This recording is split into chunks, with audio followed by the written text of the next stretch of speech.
Konami Studios. Godzilla vs. Kong. That's right. The fourth member of the MonsterVerse outing is here.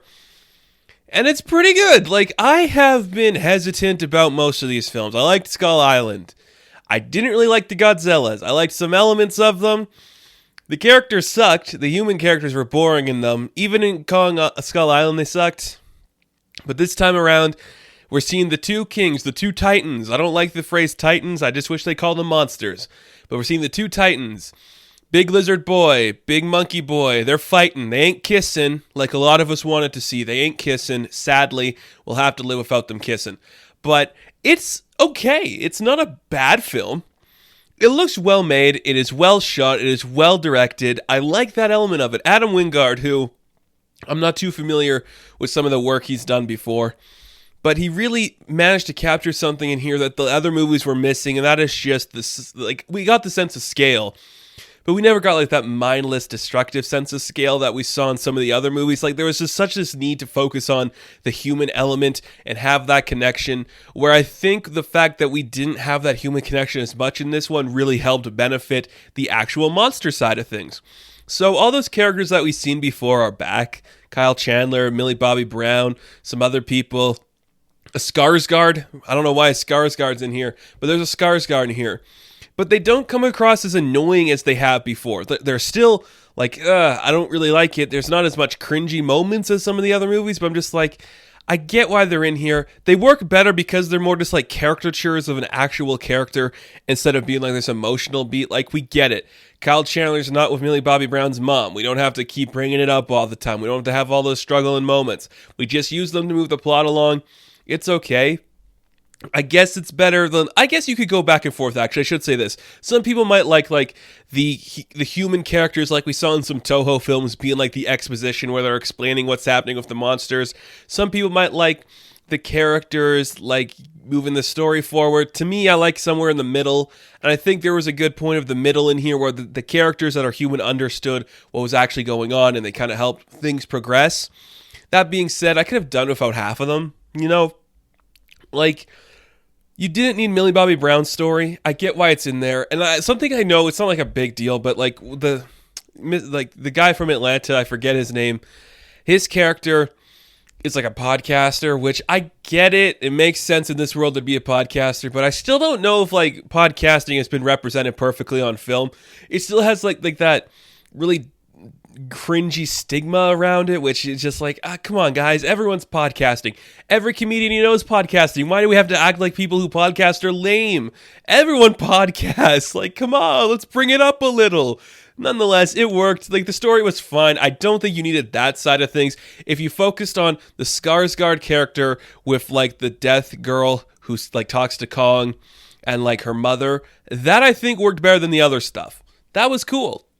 I will say, too, a big selling point for me on this film, it's under 2 hours, which I miss movies that are like that because it's not that I have a short attention span or I can't watch a film over 2 hours, but you don't need it for everything. Not every film. There's some films where I'm like, yes, over 2 hours works, but it's Godzilla vs. Kong.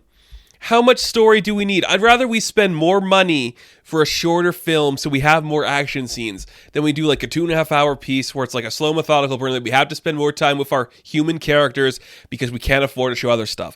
So it's under 2 hours. I really appreciate that. And I really like the choreography when it came to the fighting for the monsters. It felt realistic to the point where I'm like, big monsters fighting in city. It looked cool. It had a great element to it. The fighting was incredible, I gotta say. You know, I needed this. I feel like it's like a fan of like those Toho stuff. You wanted some of that like blumbering, dumbass fighting where it's just like a bunch of big things swinging at each other, taking the hits. There wasn't like that slow burn. There wasn't at times where he's like doing the slow punches because they're like thick and can't move fast. But I'm like, do some of the mindless destruction that made those classic films so good. Just like the ram destroying, grabbing weird limbs and tossing people aside and all that weird stuff. Give me some of that shit. And it delivered on that note. Kong worked really well. They made him such an interesting and likable character. I think that was very cool. If I have one criticism of this movie and the story of this movie, it would be this. It really took a nosedive in the area of Godzilla. The character didn't didn't get like any representation that mattered or deserved anything. It was definitely telling us Kong's the good guy. Kong is the king. He's better than Godzilla in every way. It very leans towards the King Kong side of things as opposed to Godzilla, which I kind of wanted it to be neutral, if anything. You see it like, oh, Godzilla wins the first battle. Cool. But you don't set up any reason why Godzilla is attacking or being the bad guy. You don't do that. It's just kind of like a primal thing. Well, it's a primal thing, sure, but we need some of the other reasons before that. It's very much saying King Kong's the good guy. Adam Wingard probably likes King Kong a little more than Godzilla. I'm just going to say it. Like, it just has that feeling to it. Because this story is definitely about King Kong. Godzilla's in it, but it's a Kong story. And it works. Like, it's okay. It's not terribly annoying where it's like, oh yeah, it's just about King Kong. They do it all right. Like, of course, it's your classic setup where they fight a bigger thing at the end. We've seen it a million times in a million different things. It's not egregious in that way, but it's just like, okay, that's fine. I know some people are like, we need to have depth and meaning to this stuff, but sometimes, like with these Toho movies, there's the message it's getting across mixed with the dumb action, and I think it did that better than other people have in the past in more contemporary stories with these characters. We had the story that's trying to tell, we had the meaning behind it. They really played with like the lore of this stuff. We go to this thing called the Hollow Earth, which I won't get too spoilery into it for you, but imagine just like a world where the Titans ruled. Okay, and there's like a big throne. The throne thing, I'm not going to say anything else, but the throne thing, I'm like, that's perfectly made for the character it's fit for. So like, how would it even be like a deciding factor who would actually be the king? It's literally just like, it only fits the person that it would for. So like, I don't get it. Whatever. It's just, it's fun. I guess maybe they could say that it wasn't Godzilla that was from the Hollow Earth. Is that what they were saying? I can't remember. It's good. It's not bad. Like, I had fun. I enjoyed it enough. Like, I smiled when I'm watching. I'm like, yes, punch the thing, use the axe, swing down there, do that crazy shit. That little deaf kid is actually really cool. Skarsgård, actually kind of likable in this. Not super likable, he's still a Skarsgård, but he's charming enough where you believe it. It worked. Everything about it felt fine. The fight looked great. The time, just like the runtime was fantastic. I loved the runtime. It all felt great. Not my favorite movie with these characters in them, but it's good. I think in a modern story, this is what it needed. Just the dumb action, the message is there if you are like leaning into more of that stuff. The world building is there because everything's got to build a world for some reason. The actors are there because everybody's got to be a famous person in these movies. It all works perfectly, and it's some of the best fighting we have seen in like a Toho adjacent property.